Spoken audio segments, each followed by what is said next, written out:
Well, this is probably one of the most challenging areas that we get involved in and have done pretty much since the beginning of Fpso's. Now, there's a common misconception that the water being discharged from an Fpso, because an Fpso was generally formerly a tanker, is that water should be discharged through a 108 MEPC 108-49 compliant monitor, which is the ODME for the tankers. It's become so complex that we've written a white paper on the subject. Lots of research went into that, and I would encourage anybody to go onto our website and download that white paper, because it kind of explains, in essence, the challenge and the solution.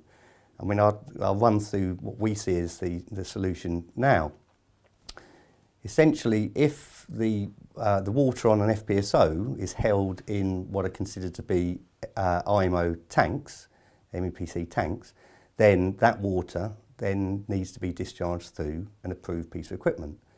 However, if you separate the two waters, the ballast water and the produced water then comes under local regulations and can be monitored, or has to be monitored, but that monitor does not need to have any maritime approvals whatsoever. And there's a variety of equipment on the market, from land-based suppliers that will work and have been fitted. Our solution is, if they have a working ODME system, then we will then augment that with our OC Extra, the dual wavelength monitor, which was specifically designed for produced water. There is no specification or technical specification for what is produced water. What we know it isn't is it is not ballast water, and therefore if you try to use a ballast water monitor on produced water streams, you're guaranteed it will not work. Now we tell our customers that, and we have many examples where the purchasers have resorted to type and said, no, it must be a 108-49 approved monitor. We sell it to them with a disclaimer that we have advised you it won't work, and sure enough, 3 months later after installation, it doesn't work. So what then happens is they will then order, in our case, the OC Extra, which works and sits alongside the ODME system. Yeah, another reason why an ODME system is not the right monitor for produced water is that an ODME system is designed for a vessel that's underway. Now, underway is commonly construed as the vessel sailing at 7 knots or greater. Now, Fpsos don't move generally, they're on station, but they are processing an awful lot of water. The only time an Fpso really needs to use an ODME system is when it's being towed from station to station.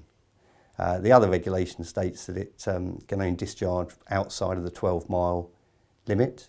So again, an ODME system is not appropriate. So some of the solutions we've provided are an ODME system plus an OC Extra working separately.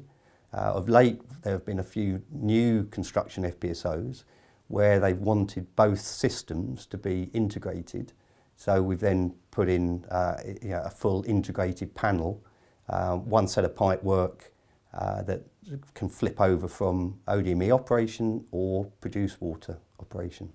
Yeah, another explanation we offer to people asking the question is, what is the difference between MEPC 108 water and produced water?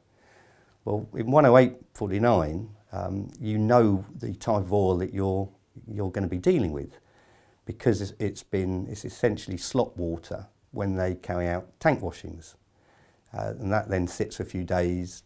You then can discharge that whilst underway. And all ODME systems have oil type selectors. So you can go from 1 to 16 or whatever, whether it be a biofuel or diesel or heavy fuel oil or any in between. In the case of produced water, nobody knows what the specific oil type is. So if you use an ODME system, which oil type do you select? Because you have no data on what that oil is. Or if it's an Fpso that's taken in multiple streams from various fields, which is not uncommon, it's impossible to guess what is actually in the water. So then you need a monitor which is oil type agnostic in that respect. It doesn't require to be told what the oil type is, it can automatically select it. and that's one of the key benefits of the Extra.